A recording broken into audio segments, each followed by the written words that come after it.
Sí, ya. Entonces, Muy buenas tardes a todos desde la ciudad de Ogden, Utah, estado de Utah, eh, Weber State University, el Departamento de Historia, junto con la Academia Bolivariana de América del Norte, da la bienvenida a todos ustedes con el fin de presentar al doctor Pascual Mora, quien va a hacer su presentación de la ponencia sobre el gran tema del catolicismo y frente a las reformas protestantes y su influencia en América, en el continente americano. Tiene la palabra, doctor Mora. bueno, quiero agradecer, dar mi saludo especial al doctor René Venegas, a todo el Departamento de Historia del Arte de la Weber State University en Utah. La verdad, nos sentimos muy complacidos de poder participar en un tema que es un tema neurálgico en la comprensión de la construcción de la nación latinoamericana. Y decimos nación latinoamericana porque nos pensamos en una comprensión que efectivamente hoy día incluso hablamos de una construcción iberoamericana, porque es imposible hacer abstracción de todas las raíces culturales. Eh, Incluso nos decían Enrique Dussel, en la comprensión transmoderna tenemos que incorporar todas las raíces. Eso implica raíces ancestrales, prehispánicas, pero además incluso todas las raíces pobladoras que han enriquecido nuestro territorio. Y en este caso, queremos ofrecer un tema que siempre ha sido un tema actual, el tema de la iglesia en América Latina. Ha sido uno de los temas, después de Vaticano II, en el caso de la Iglesia Católica, ha sido un tema privilegiado. Para Roma, la Iglesia Católica en América Latina la llamaba San Juan Pablo II el continente de la esperanza, ¿no? Y pues era siempre pues un escenario, y ni más faltaba que hoy día tengamos un papa argentino que pues, obviamente es latinoamericano. Y bueno, a pesar de que Borges decía que los argentinos son hijos de italianos que quieren ser ingleses, lo decía el propio Borges, ¿sí? Entonces, pero bueno, esos son los imaginarios sociales, ¿no? Qué interesante, pues, también echar mano de estos imaginarios sociales para tocar el tema. Pero un poco se ha escrito en profundidad sobre lo que es la importancia de la reforma protestante en la construcción de la nación latinoamericana. Y en ese sentido es un poco donde quisiéramos apostar en la intervención que hago, porque es muy curioso que a pesar de que no se ha trabajado, sí ha tenido un papel protagónico en la construcción de la nación el método educativo protestante. Esto es algo que es muy importante resaltar. Y por eso, pues voy a dedicar dentro de lo que es la comprensión latinoamericana, en especial lo voy a trabajar desde el periodo que corresponde a Colombia la Grande, el periodo que va de 1821 a 1830. Es decir, desde el Congreso Constituyente de la Villa del Rosario de Cúcuta, de 1821. Hay que deslindar porque los libros de historia tradicionales hablaban era del Congreso de Cúcuta. y los rosarianos se han puesto molestos porque ellos son el lugar geohistórico en donde se da el Congreso, es exactamente en la Villa del Rosario de Cúcuta, que recibe la condición dentro de la clasificación española de pueblos, villas y ciudades, recibe el reconocimiento como villa en 1793. Entonces, lo de villa es un título que recibió efectivamente Nuestra Señora del Rosario, como se llamaba, ¿no? Entonces es allí donde se desarrolla, digamos, el primer encuentro en donde por primera vez el Estado republicano, reunido en una constituyente que fue convocada, eh, teniendo como escenario la Villa del Rosario de Cúcuta, eh, se hace entonces este primer congreso, que realmente es un congreso fundacional de la nación republicana, con una salvedad muy importante, que allí Colombia congregaba lo que hoy día son 4 naciones. Ahí estaba congregada entonces la Nueva Granada, estaba congregada Venezuela, que eran departamentos. La Nueva Granada la asumieron con el nombre de Cundinamarca, pero obviamente es la Nueva Granada, Venezuela y Quito. Y hablamos de Quito porque no existía todavía el Estado-Nación ecuatoriano. Pero dentro de este espacio geopolítico, pues la Nueva Granada tenía jurisdicción sobre Panamá, que ya conocemos todo el desarrollo de lo que es la construcción de Panamá como nación, luego del Istmo de Panamá, el Canal de Panamá. Bueno, es en este escenario en el cual queremos un poco como conversar. Es una investigación que vengo realizando con resultado de una tesis doctoral que hice en Historia Económica y Social en Caracas y en la antigua Universidad Santa María de Caracas. Y uno de los puntos fundamentales que yo me dediqué a trabajar es cómo nace y se consolida el Estado docente, también conocido por los abogados, por los juristas, como el Estado educador. Y es desde allí donde queremos hacer la primera inflexión en este trabajo, porque el método de ese Estado educador fue producido y creado efectivamente por un pietista cuáquero, para más especificidad, que es Joseph Lancaster. Entonces, es muy interesante porque esto no se dice en los libros de historia y por eso queremos, dentro de esta mirada que hemos, Erich Hobsbawm, el gran historiador francés, de los historiadores marxistas franceses, que murió el año pasado prácticamente, nos decía, hay que aprender a mirar la historia desde abajo, ¿no?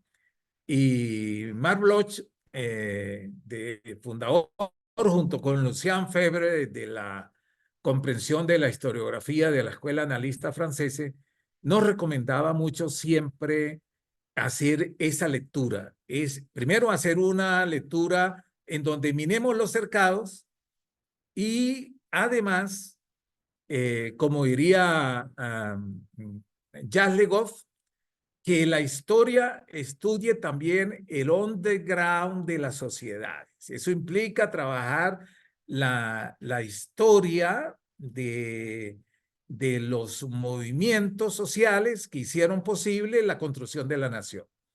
Y en este sentido, obviamente, casi los textos dan muy poca importancia a la presencia de que haya sido un método ideado, desarrollado por un protestante, pero además cuáquero, es decir, que hacía parte del pensamiento, digamos, más ortodoxo de lo que Max Weber en la ética protestante y el espíritu del capitalismo nos había explicado como el principio fundamental sobre el cual se construyó el origen del Estado del capitalismo moderno.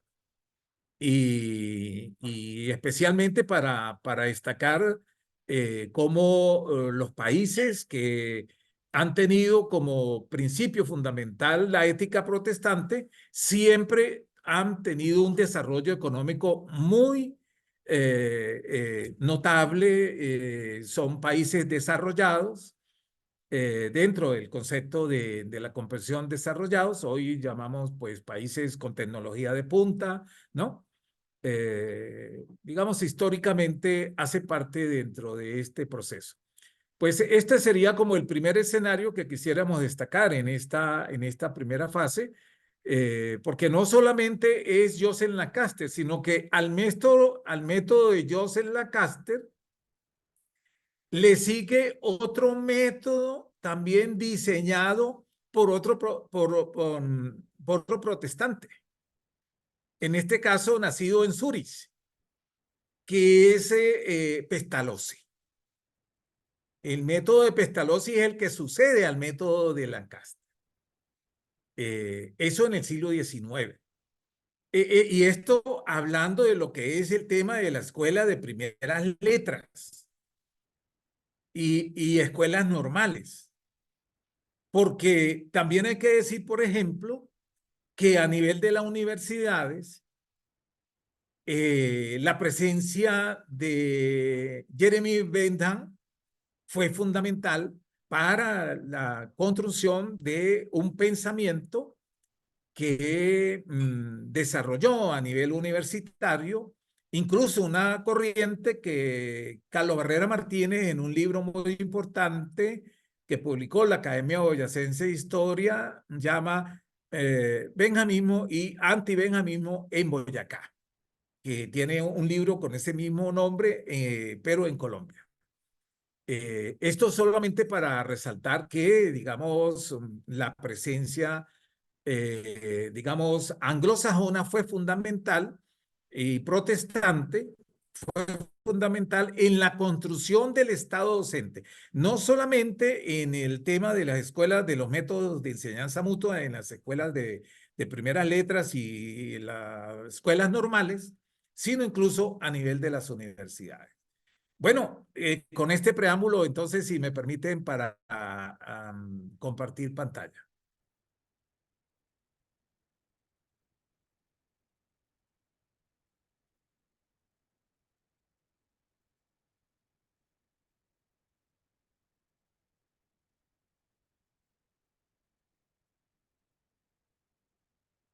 Para ganar en conectividad, yo voy a dejar solo el audio. No sé si lo puedo para ganar en conectividad. O si está bien, me avisan, pero iniciemos. Si hay dificultad de conectividad, me avisan. Bueno, este es el título que tenemos. Aporte del protestantismo en la construcción del Estado educador en la Gran Colombia. En casi 40 años que tengo trabajando en la historia de la educación de Colombia, no conozco un trabajo que tenga ese título. Por tanto, es una contribución que a raíz de la invitación que nos hace el doctor René Venegas, entonces hago esta contribución en la comprensión de, de este tema. Este libro que está aquí es un libro que sacó la Universidad Nacional a propósito del Congreso Constituyente de la Villa del Rosario de Cocó en el año 2021. Yo recomiendo ese libro porque es un libro sumamente completo Y precisamente en uno de los capítulos está pues mi contribución al tema. Entonces, ese es un poco el punto. La Universidad de Cundinamarca pues nos acompaña con su logo. He sido profesor fundador del doctorado de Ciencia de la Educación de la Universidad de Cundinamarca en Fusagasugá.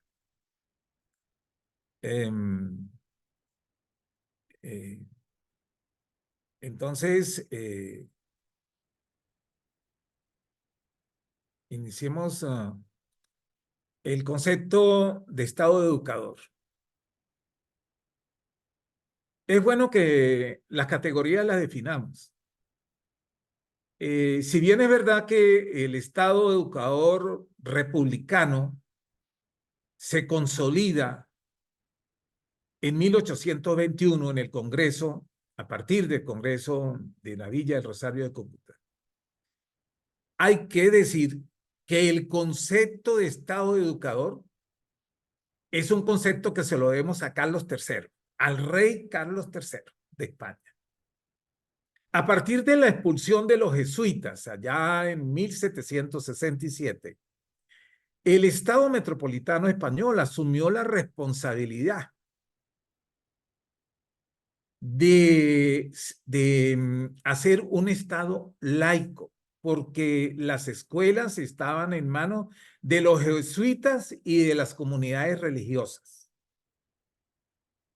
¿Quién lo diría que Carlos III es el innovador del concepto de Estado educador? A partir de ese momento, dice Alberto Martínez uno de los historiadores de la educación en Colombia, muy reconocido, dice, a partir de ese momento nace la figura del maestro tal como la conocemos hoy día. Es decir, el maestro laico. Y se deslinda del tema patrimonial eclesiástico. Entonces, este tema me parece a mí muy relevante porque se distancia de la comprensión que las órdenes religiosas venían desarrollando un concepto de educación escolástico todavía monacal, ¿no? Todavía emparentado con rancias reticencias respecto de lo que era la enseñanza del método científico, sobre todo el método científico experimental. Y este es un punto muy importante. En segundo lugar, el concepto de maestro es muy relevante porque, en primer lugar, el maestro tenía que concursar para una plaza pública. Es decir, no eran designados. Tenían que presentarse a concurso público para poder optar a una plaza. Es así como, por ejemplo, en el caso de Venezuela, Simón Rodríguez gana su plaza en Caracas como maestro de primera letra, pero luego de un concurso público. Y lo propio en la Nueva Granada, Francisco Moreno y Escandón ganan la plaza producto de un concurso público, ¿no? Para colocar, digamos, dos personalidades que tuvieron una visión para la época verdaderamente emergente. Junto a eso hay que decir, por ejemplo, que la herencia ilustrada va a ser fundamental. El concepto de ilustración, como sabemos, es más en la comprensión del sentido alemán. Para los alemanes, digamos, Hegel y por supuesto Kant, pero sobre todo Kant va a ser fundamental porque es el gran filósofo que va a animar la comprensión de un Estado educador cosmopolita. Es decir, que rompiera la visión inmediatista aldeana de la educación. Dice el historiador de las Islas Canarias, Juan Manuel Santana, tiene un término que me gusta mucho, el llamado efecto ombliguismo de la educación. Y pensar en una educación que fuera una educación universal. Sí. Hoy día la comprensión transmoderna dirá otras cosas que las conversaremos más adelante, pero digamos, así se ha construido los últimos 200 años el concepto de Estado educador. Es un concepto de Estado educador con una comprensión universal. Por eso, en el diseño curricular de nuestras universidades, cuando nos formamos, y todavía en algunas universidades, existía la historia universal, la comprensión del estudio de la historia universal, que era un concepto de universal, pero era universal eurocéntrico. El concepto universal allí era eurocéntrico. Digamos, se había dejado de lado fundamentalmente, digamos, toda la herencia ancestral que un poco es el sentido de la construcción de la visión transmoderna. Los italianos hablaron fue de iluminismo. Así Pico de la Mirandola hablaba de la casa giocosa, que son, digamos, dentro de esta comprensión también porque hay que decir que la ilustración, el iluminismo, es una, como dicen los alemanes, es una Weltanschauung. Es decir, es una comprensión del mundo. No es una visión que está localizada, sino es una visión que es una comprensión del mundo. Y los franceses van a llamarlo exactamente es enciclopedia, ¿sí?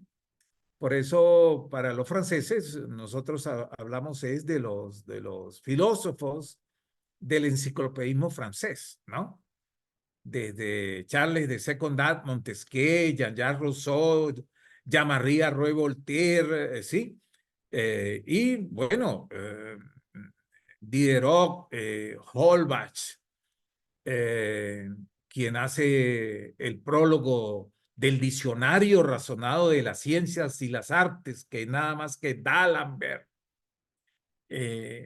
Pues esa es la comprensión del mundo que sirvió de base para la construcción de este Estado educador, ¿no?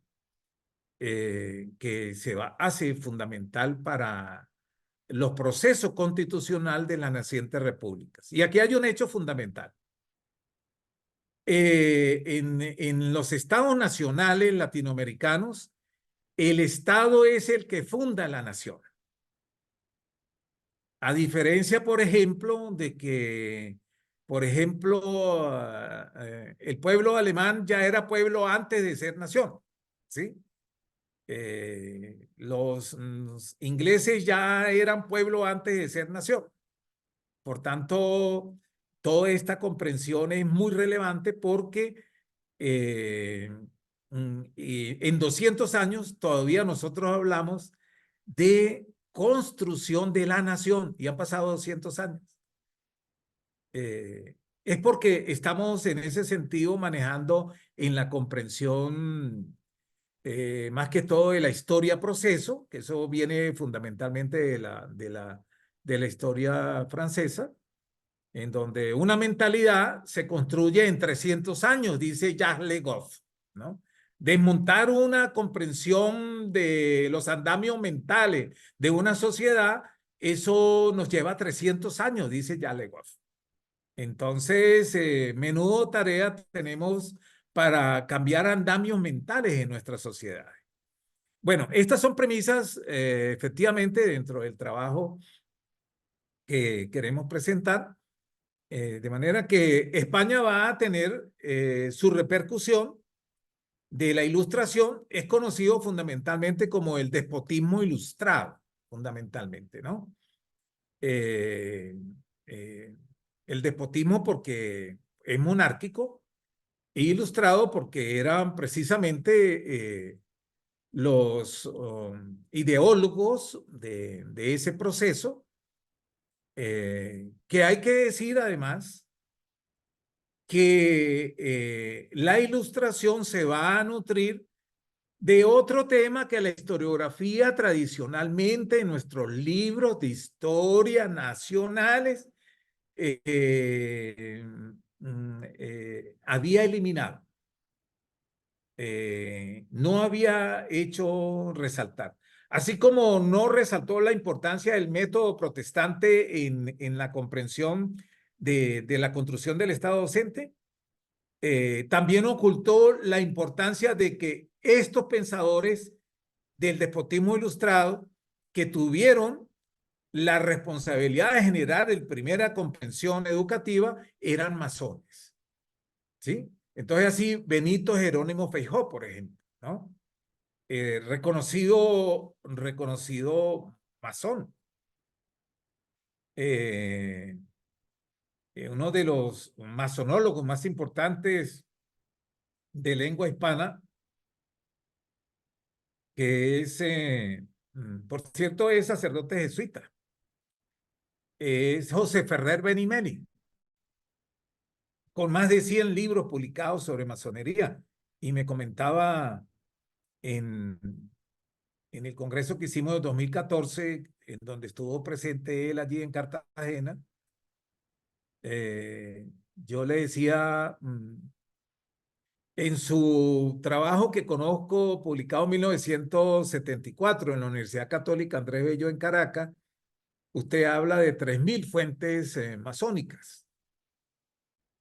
Y entonces él me dijo, ahora tengo 40.000.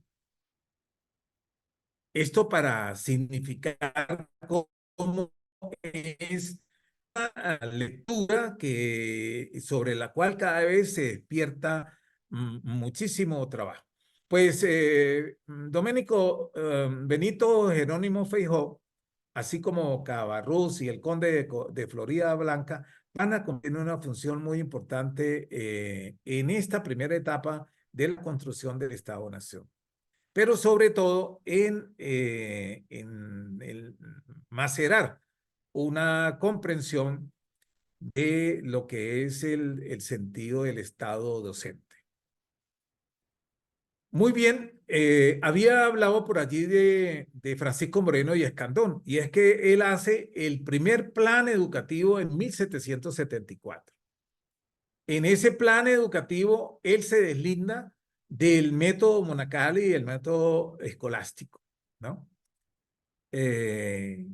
Y hay que decir también que uno de los aportes que se va a recibir de la importancia de la presencia de la ética profesional protestante, como bien lo decía Max Weber, en su Ética Protestante y el Espíritu del Capitalismo, los trabajos manuales no son serviles, ni son viles. ¿Por qué? Porque los hidalgos españoles habían dejado en el inconsciente colectivo la imagen de que las artes liberales y todos los trabajos que tenían que ver con trabajos manuales eran trabajos que eran para los subordinados, para la servidumbre que ellos llamaban. Esta va a ser una de las gran contribuciones porque la ética protestante exactamente va a eliminar ese concepto con respecto a, como dice Beruf, como dice Max Weber, el concepto de Beruf en alemán, que es el concepto profesional. Concepto profesional. Por eso lo hemos incluido allí. Va a ser uno de los grandes aportes, porque eso va a cambiar la comprensión del mundo lentamente. Todavía después de 200 años, en el proceso educativo, todavía ha quedado un coletazo de esa comprensión que cree que trabajar la tierra o realizar trabajos que tienen que ver con el uso de las manos eran serviles. Y esto parece ser que es un coletazo que ya venía desde el año 1100 con la creación de las primeras universidades. Parece que uno de los emblemas que estaba en una de estas universidades decía, no soy obrero de las manos, para diferenciar que el trabajo de la universidad no tenía nada que ver con el trabajo de las manos. Entonces, entre aquí quien no es obrero de las manos. Entonces, esto un poco para ver el sentido de cómo es que evoluciona la comprensión que va a tener un sentido muy exitoso con la comprensión de una ética profesional del trabajo en la cual no discrimina en el uso del intelecto con el uso de las manos. Esta es una de las grandes contribuciones de la ética protestante. Esto casi nadie lo ha dicho, pero Max Weber, a pesar de que allí él lo sugiere, pues él está allí como una de las grandes contribuciones. Y quería resaltar que no se me pasara que la entrada del método científico en los colegios mayores y universidades no fue a bajo costo. En, en la Nueva Granada, ni en el Virreinato de Santa Fe, ni en la Capitanía General de Caracas. Para colocar, digamos, dos ejemplos. En el caso de Bogotá, ha sido reseñado el enfrentamiento con el profesor Valecilla por la enseñanza del método experimental, en la cual pues los directivos se molestaron con el profesor Valecilla por haber introducido el método de Newton, de Paracelso, de Copérnico, ¿no? De un personaje de los que eran llamados los filósofos de la piedra filosofal, ¿no? Como el caso de Paracelso, ¿no? Incluso la descripción que hace de Paracelso Carl Sagan es muy interesante, ¿no? Eh, Todavía está en la mente en su trabajo sobre el cosmos y en el trabajo que hace también, por ejemplo, el autor de La Tercera Ola, ¿no? Alvin Toffler, ¿no? Eh, eh, eh, También describe allí a Paracelso de manera muy simpática, ¿no? Era un bohemio, ¿no? Pero era un hombre que era un alquimista, ¿no? Es el principio de los alquimistas, ¿no?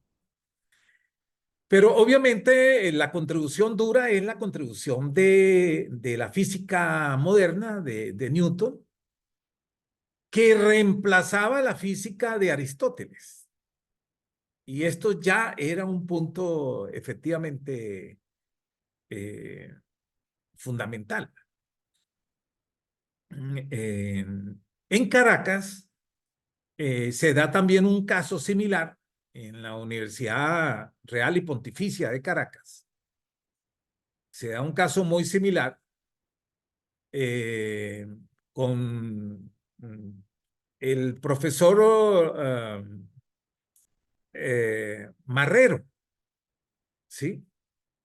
El profesor Marrero, de los Reyes Marrero, en 1781 era el profesor de la cátedra de filosofía y él introduce la física de Newton. ¿Cuál sería la sorpresa? Que los padres de familia, de los papás de estos muchachos, lo denunciaron ante el Santo Oficio. Y Sebastián de los Reyes Marrero pierde la cátedra por la denuncia ante el Santo Oficio y le he seguido una causa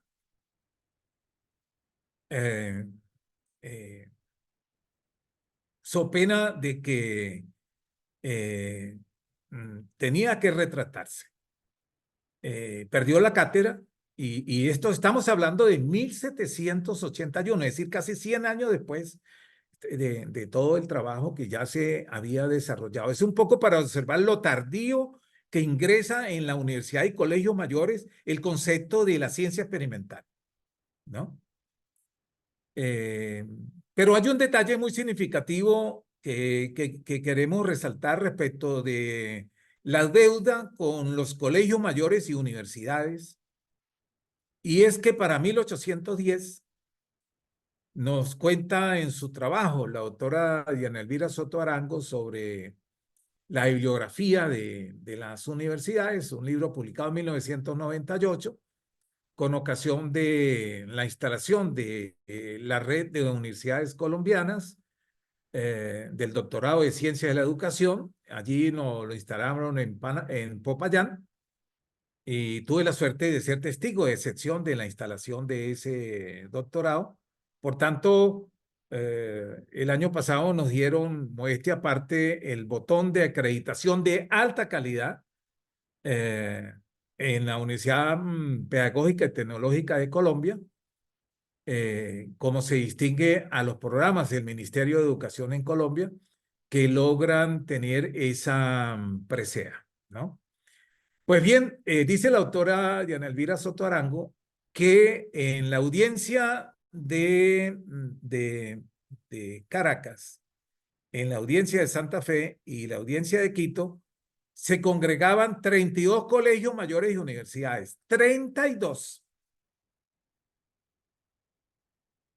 Luego yo le corregía muy amablemente en uno de mis trabajos que le faltaba uno, porque ella solo había incluido la Real Universidad de Caracas, que era la Real y Pontificia Universidad de Caracas de 1721, y le dije, doctora, el Colegio Seminario de San Buenaventura de los Caballeros de Mérida es de 1785. Es mi universidad donde yo soy catedrático, profesor titular, emérito, perdone la mención, pero como somos hispanos, nosotros somos muchos títulos, ¿no? Dirá el doctor René. ¿Sí? Pues eso es algo que nos enseñó Julio II. Parece que eso es una cosa que es una cosa hispánica allí que siempre estamos mostrando títulos, ¿no? Entonces, pues colegio seminario de 1785 obtuvo los reconocimientos reales y pontificios en 1789. El consenso de los historiadores de la universidad, cuando hablo en este sentido, es sobre todo el consenso de los historiadores alcaladinos de Alcalá de Henares, ¿no? O bien también, por ejemplo, las constituciones que eh, vienen de la herencia salmantina de la Universidad de Salamanca, tienen en consenso que para que se pueda hablar de colegio mayor y que tenga la equivalencia de universidad, tenía que tener reconocimiento real y pontificio. Pues es el caso entonces que este colegio seminario había obtenido para 1789 cuando lo funda Fray Ramón de Lora, las constituciones son de 1785 y las constituciones analizadas están inspiradas en las constituciones que son salmantinas, alcalainas, ¿sí? Y de la herencia del cardenal Cisneros. Allí tuve el gusto de conocer un busto impresionante que hay en Guadalajara, muy cerca de Alcalá de Henares, allí en España. Esto un poco para señalar que hay una gran contribución, estamos hablando de 1810, de la formación de una élite, porque en eso sí hay que estar claros. Allí a estos colegios mayores y universidades no eran para que ingresara todos los ciudadanos de a pie, o lo que se llamaba para la época el pueblo llano. No. Estos colegios mayores y universidades, para poder ingresar, había que demostrar que había pureza de sangre. Mi doctor René Venegas tocaba entonces demostrar que en su herencia, ¿no? En sus apellidos y en su herencia no habían cruces ni con indígenas ni con negro, porque ella consideraba que esta eliminaba el concepto de limpieza de sangre. Eso hizo que, por ejemplo, para citar uno, el caso en Venezuela de Juan Germán Rocio. Y lo cito porque Juan Germán Rocio es realmente quien es corredactor de la primera constitución de la República de Venezuela, que fue sancionada después del Congreso Constituyente el 21 de diciembre de 1811, siendo la primera constitución de una república después de la Constitución de los Estados Unidos. Este es un tema sumamente relevante. Hemos conversado con los amigos de Tunja porque la Constitución de la República de Tunja es de noviembre de 1811. Pero yo le aclaraba a ellos que es una constitución provincial, no una constitución nacional. Sí es verdad que la constitución de la República de Tunja es a partir de un proceso constituyente, pero es una constitución provincial. El caso de la constitución de la República de Venezuela, sancionada el 21 de diciembre de 1811, es una constitución de una república, es decir, de una nación que es la nación venezolana. Por eso, Alan Brewer Carías, que es catedrático allí en Estados Unidos, invitado de Derecho Constitucional, lo deja muy claro en sus obras al decir que después de la Constitución de los Estados Unidos, la primera constitución republicana nacional es la Constitución de la República de Venezuela del 21 de diciembre de 1811.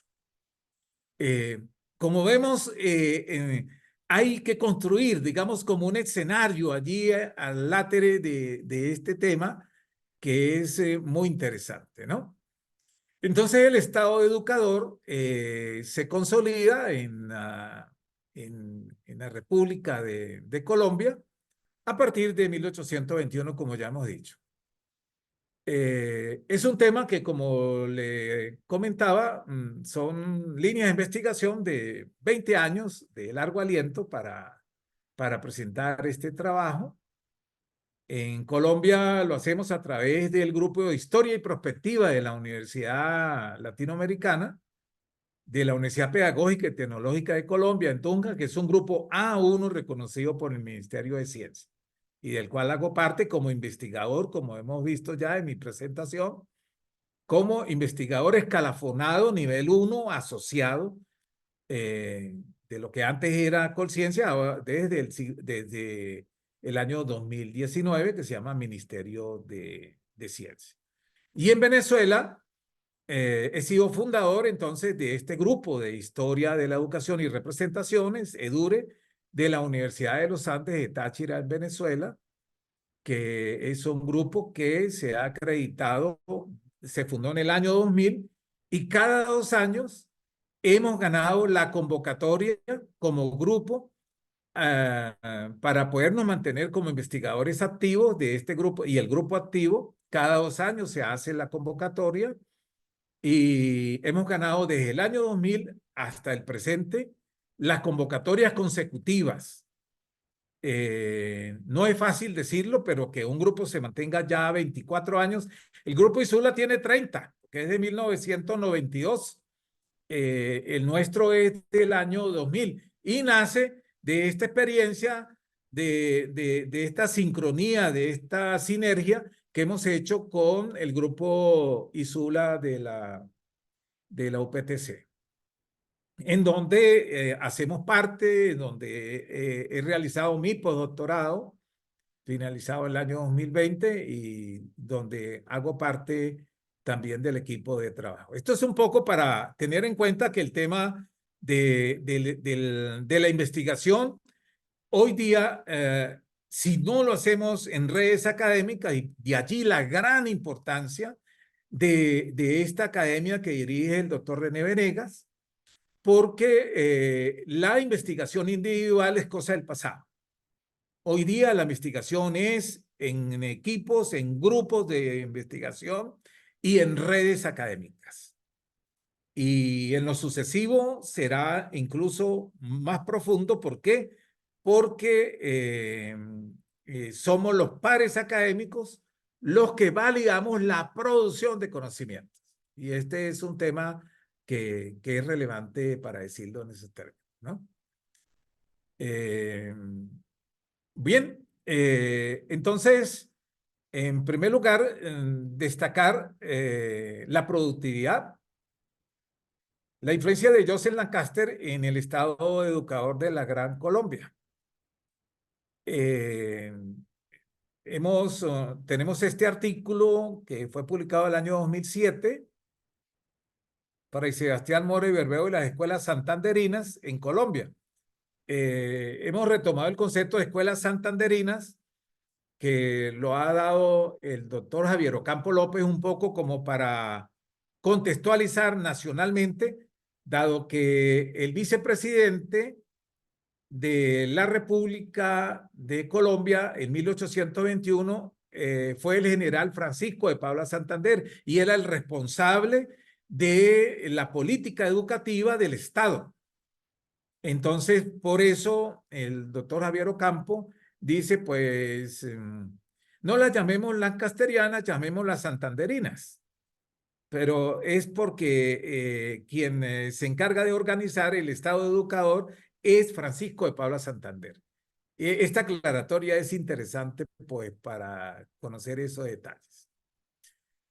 El método de enseñanza mutua de Joseph Lancaster es entonces el que se va a utilizar durante toda la primera parte, y sobre todo va a ser muy significativo en la Nueva Granada, en Cundinamarca.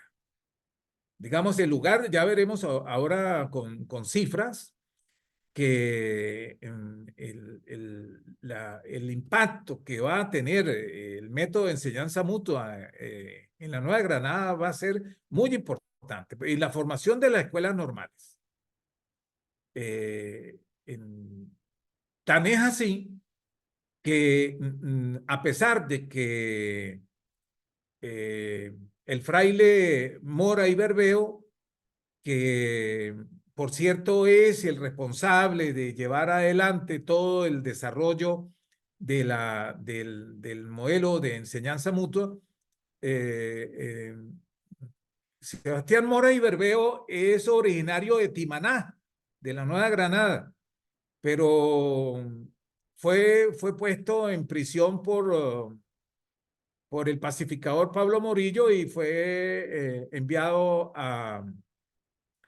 allí fue enviado a prisionero, y parece que él, estando en prisión, allí en Cádiz, una de las formas que utilizaron para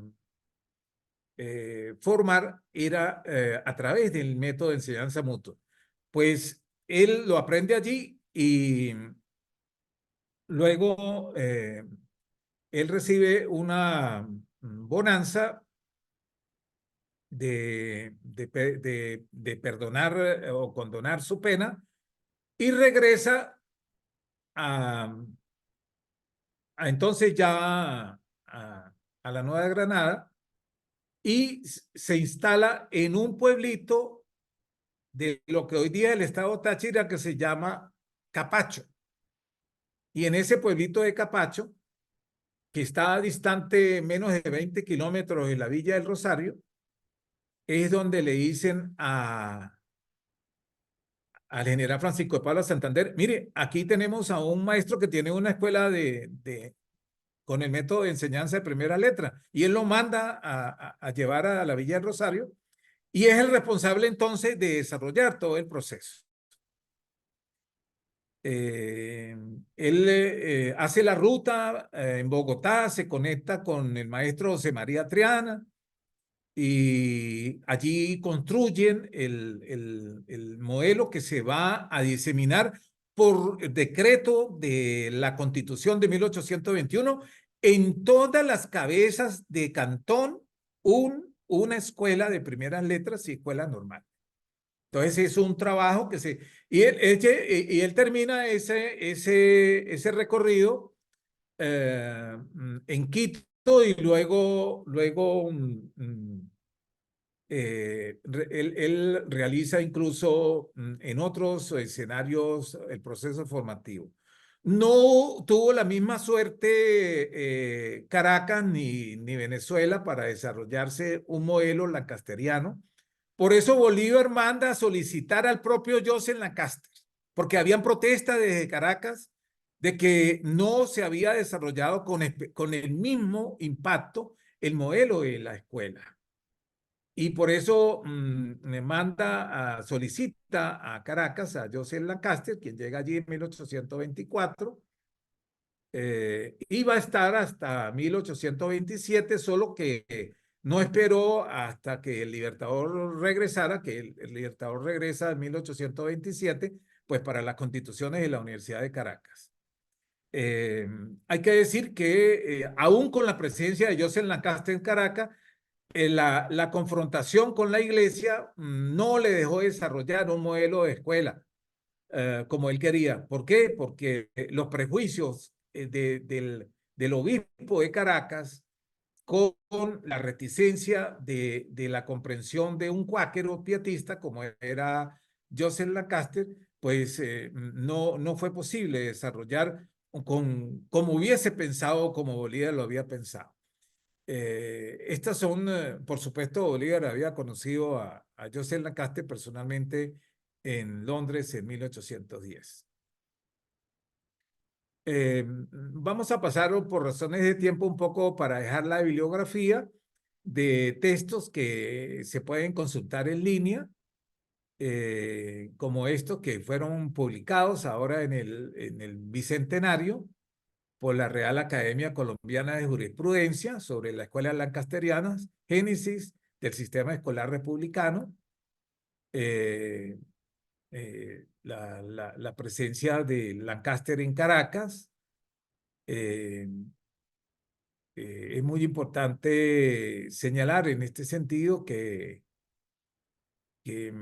hay obras como el estudio que se ha hecho por Sir Egan Bohan, un libro maravilloso sobre Joseph Lancaster en Caracas, 1824-1827, y sus relaciones con el libertador Simón Bolívar, con datos sobre las escuelas lancasterinas en Hispanoamérica en el siglo XIX.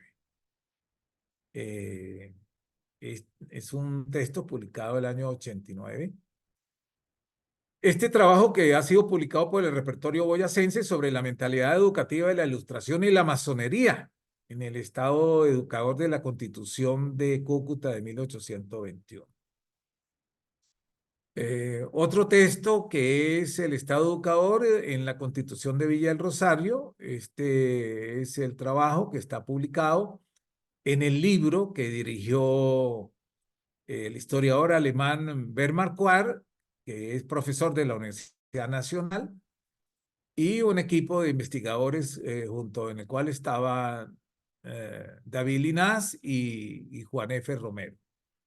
Es un libro editado por Editorial Ibáñez y es del año 2021. Es un texto sin desperdicio, como decimos. Luego tenemos otro trabajo que hemos publicado en la revista Heurística, que se puede ver en línea también sobre el mismo tema. Y bueno, decir entonces que el Estado educador es un tema que se fragua allí en el Congreso de Villa del Rosario de Cúcuta. Ahí tenemos pues algunos textos que nos sirven para digamos, ilustrar el tema. Y es importante señalar entonces que es en 1822 cuando se decretan las escuelas normales, ¿sí? Igualmente de la mano de Francisco de Paula Santander. Maestros pioneros. Bueno, habíamos indicado a Fray Sebastián Mora y Berbeo y el maestro José María Triana. Pero hay que decir también que la presencia de Joseph Lancaster como protestante cuáquero en Caracas es también maestro pionero.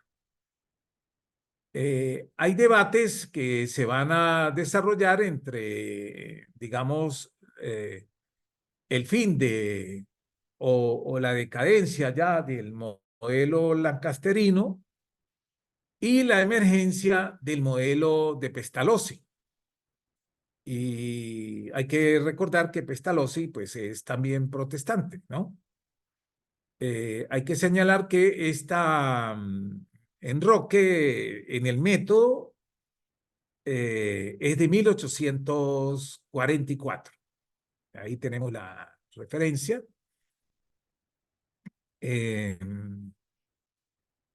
La importancia que va a tener el maestro Triana para ser el entronque entre el método lancasteriano y el método emergente de Pestalozzi.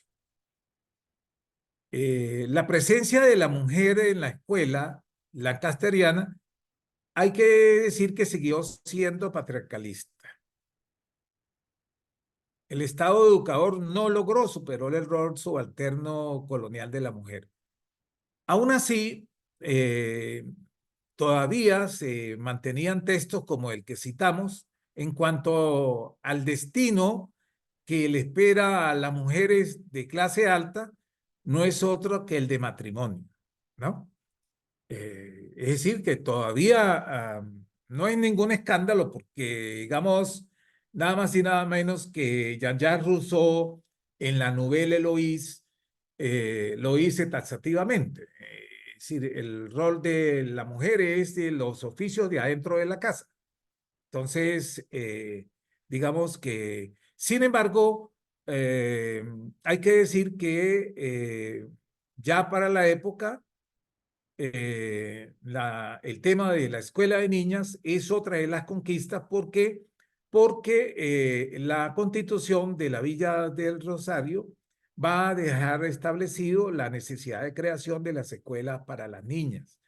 Recordemos que el caso para 1797, la propuesta que hizo Simón Rodríguez, siendo maestro de primeras letras de Caracas, es la creación de la escuela de niñas y lo hace una propuesta al Cabildo de Caracas, que fue denegada. Y por esa razón, Simón Rodríguez se fue de Venezuela, más nunca regresó. Después de eso, él va a desarrollar un trabajo, pero nunca más regresó. Pero digamos que todavía quedaba en la mentalidad la presencia de la mujer como un rol subalterno, un tema que se va a ir superando poco a poco, ¿no? Yo tengo un artículo publicado que se llama Dolores Entrena, la primera maestra que logró que se le asignara una suplente en 1834 por el Cabildo de la Grita, porque cuando una maestra salía en estado de gestación, la botaban del cargo. Entonces, ella logra que en 1834, y esto es un documento de primera mano que encontré en archivo, ella logra que por primera vez se nombre a una suplente por estar en estado de gestación. Uno diría, pero qué benevolencia, pero es que el alcalde entonces de La Grita era su padre. Entonces, allí también ese detalle, pues es bueno tenerlo en cuenta. Un poco iniciando la parte de conclusiones, pues el general Santander es precisamente quien nos deja. Él va a tener la responsabilidad de ser presidente en 3 oportunidades y en sus obras completas nos dejó esta productividad, dice él, en 1833 encontré 378 escuelas, a los cuales asistían 10.499 niños.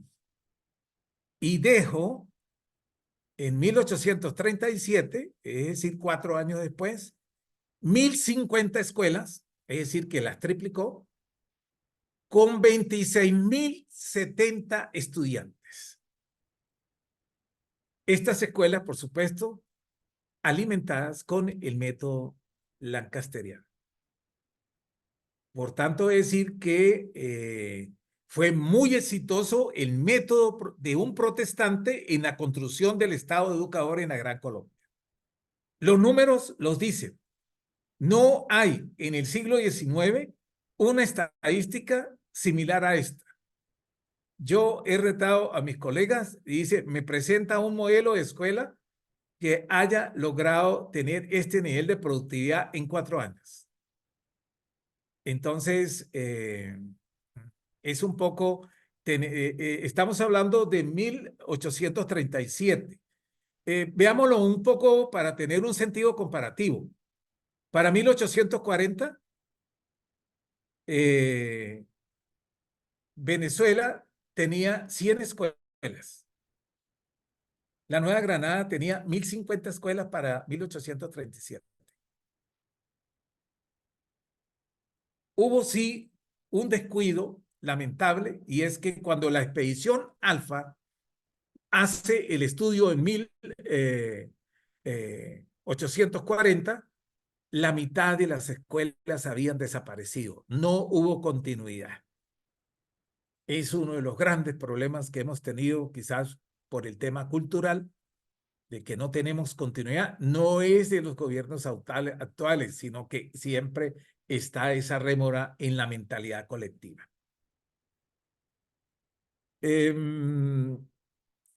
Darles las gracias por la atención y estaré atento si hay alguna pregunta. Muchas gracias. Muchas gracias, doctor Pascual Bora. Sí, tengo algunas preguntas. Lo felicito de antemano por este trabajo de investigación de más de 20 años continuos, arduos.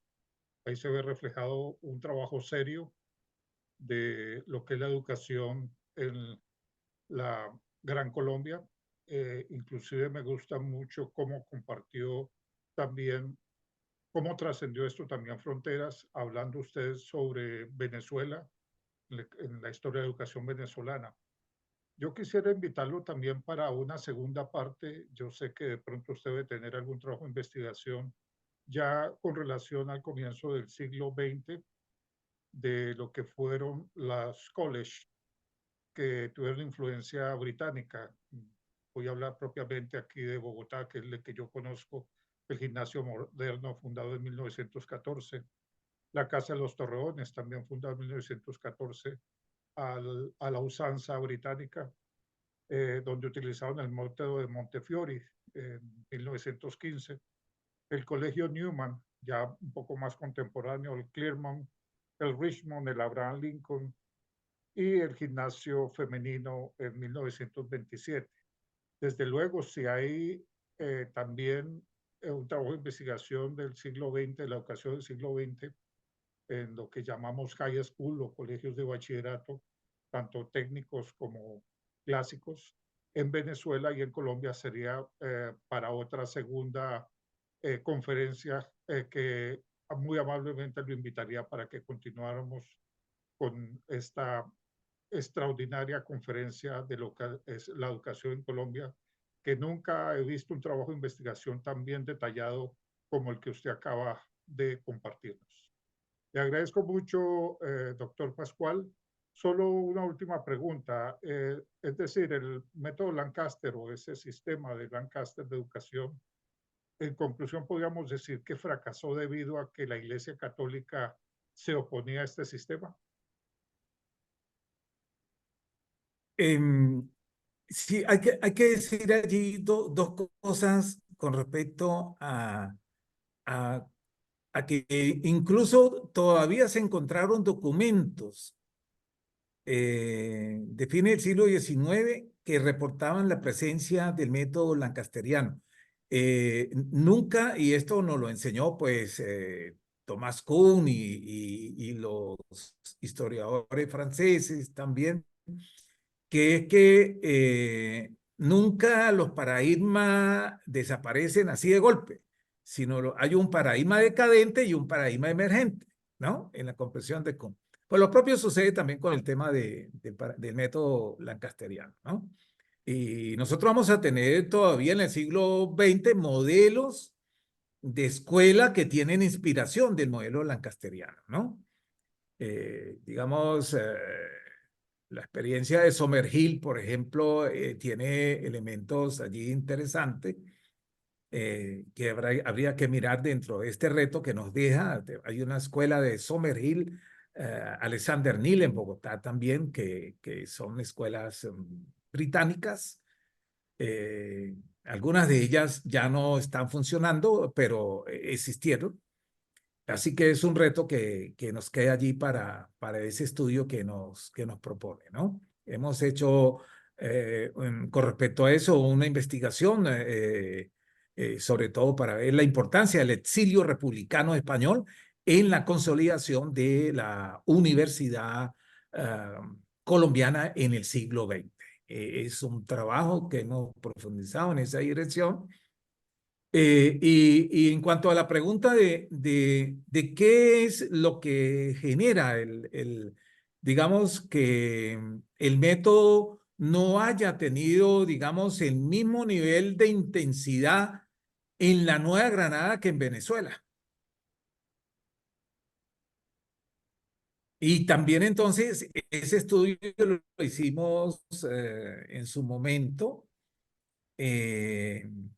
Hay que decir que fue enviado a Venezuela, el presidente de Santander, el vicepresidente, envió a Venezuela por Maracaibo a un francés para que se encargara de diseminar el método, digamos, tal como lo estaba haciendo Fray Sebastián Mora y Bermeo. Lamentablemente, este francés era más amigo del vino que del método y se quedó en Maracaibo y no diseminó, no cumplió ese trabajo que así había cumplido Fray Sebastián Mora y Bermeo. Es decir, hay coyunturas allí, como diría Yalegoff, hay que hablar también de las patologías sociales cuando trabajamos historia. Porque solamente digamos, no, que bueno. En segundo lugar, recordemos nosotros que el concepto de Estado docente es un concepto de Estados nacionales. Y había resistencia por las políticas de Estado, digamos, sobre todo por quienes estaban al frente. En el caso, por ejemplo, del presidente Páez, que era el representante del Departamento de Venezuela, habían resistencias, cierta oligarquía valenciana, igualmente reticente.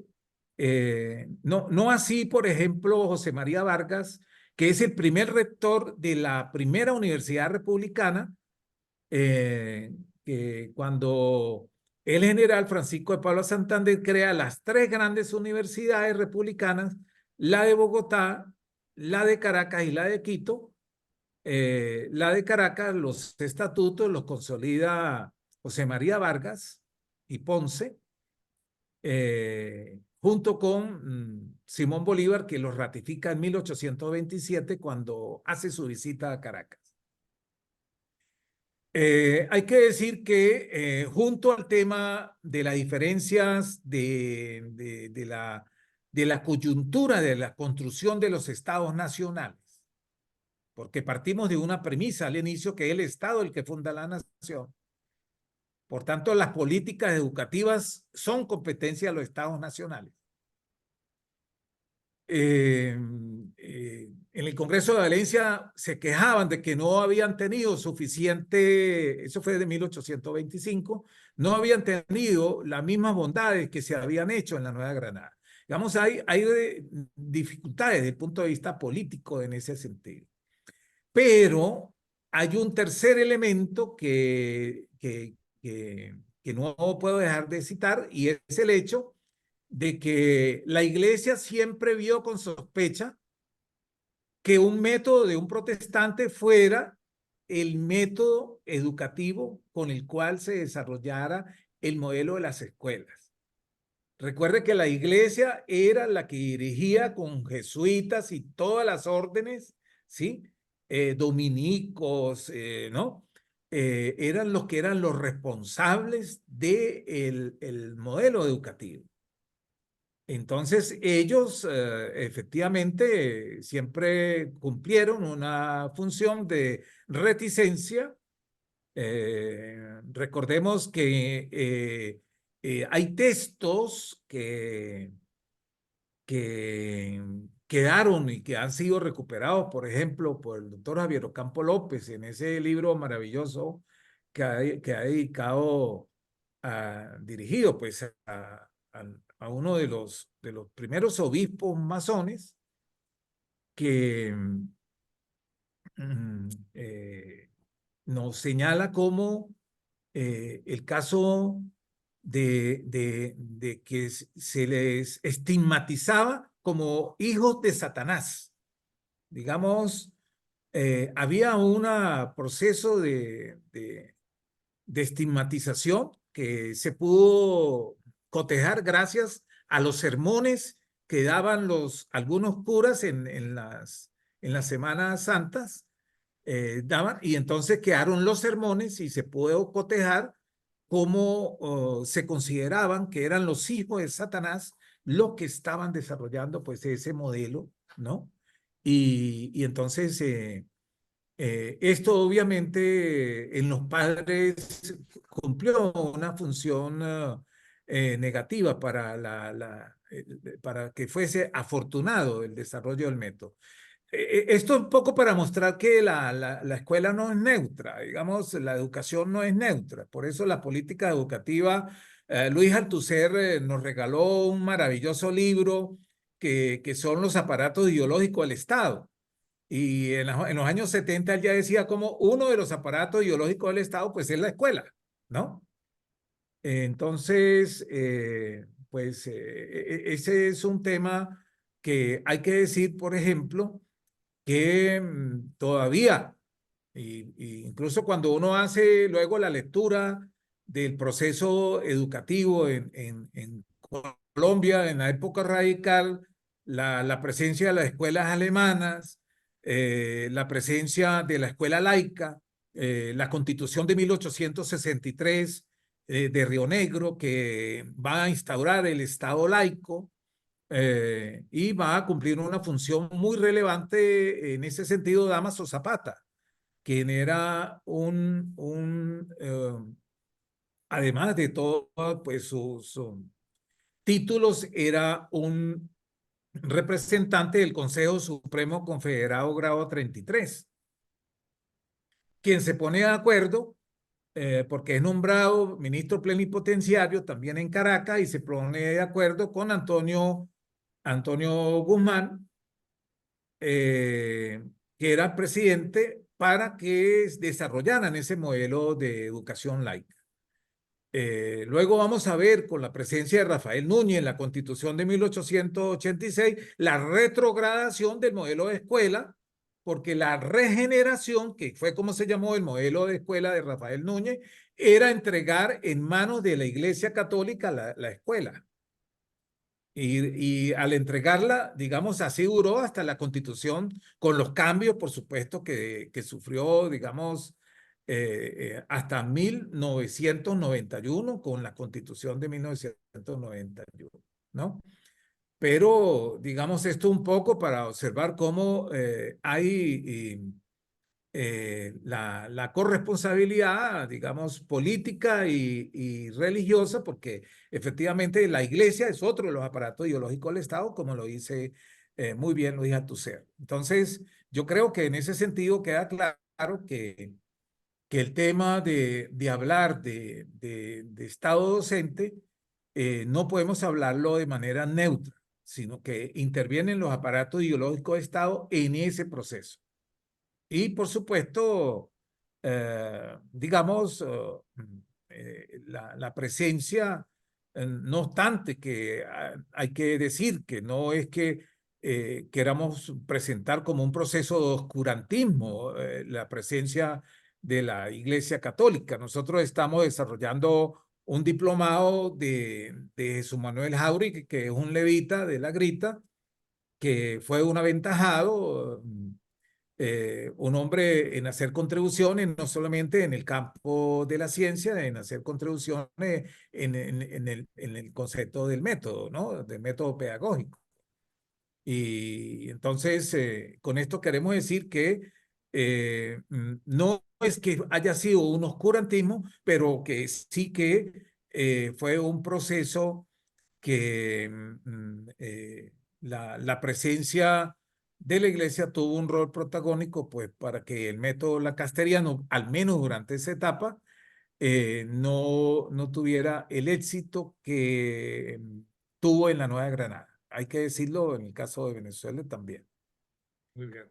Sí, Sí. aquí comparado un poco con la historia de Estados Unidos, Canadá, la iglesia presbiteriana jugó un papel importante en la educación formal de los niños, de la juventud, y posteriormente esta iglesia tuvo que, eh, digamos, pasar o endosar la educación laica tanto en Estados Unidos como en Canadá, debido a que después de la independencia británica hubo una serie de proyectos de ley que hacían más efectivo la educación y que fuera laica para no casarse con un solo denominación religiosa. De ahí también los Bill Rights, los 10 principios de la Constitución americana, donde hay libertad de cultos, que fueron fundadas por nuestros padres libertadores. También lo invito, doctor Pascual, más adelante, quizá para hacer un paralelo entre la educación anglosajona y la educación latina a nivel superior. Por ejemplo, sabemos que en Inglaterra están dos universidades que fueron abadías, inicialmente católicas y posteriormente ya con la reforma de Enrique VIII pasó a ser de la Iglesia de Inglaterra, que es Oxford y Cambridge. Y de pronto, si hay alguna documentación, poder hablar de la universidad más antigua de Europa, la Universidad de Salamanca, y alguna otra importante en Europa que tenga esa misma esencia del catolicismo. La Universidad de Salerno, que es del año 1100, la Por Universidad de ejemplo, esa Salerno. podía ser, esa podía ser, Y esa es la que tenía la inscripción en el frontis que decía, somos obreros, pero no de las manos. correcto. La Entonces, esa Universidad de sería Salerno en Italia. para una tercera conferencia, para Sí. hacer una secuencia. Entonces, lo invitaría para una segunda conferencia ya del siglo XX, cómo se consolidó aquí la educación, digamos, católica y laica, desde luego. Y posteriormente, en otra tercera conferencia, hacer ese paralelo entre las universidades europeas y las de América. Le agradezco mucho, doctor Pascual, por Por favor. esta Gracias. extraordinaria conferencia. La vamos a divulgar desde luego en el Departamento de Historia, y no solamente el Departamento de Historia, estaba pensando en el Departamento de Educación de la Universidad de Weber y la Universidad de Utah. Creo que no ha habido un documento o una conferencia tan importante como esta en la historia de la educación en Latinoamérica. Muchas gracias y muy buenas noches. Gracias. Gracias. Muy generoso. Muy buenas noches. Un Buenas saludo. noches. Buenas noches. Sí.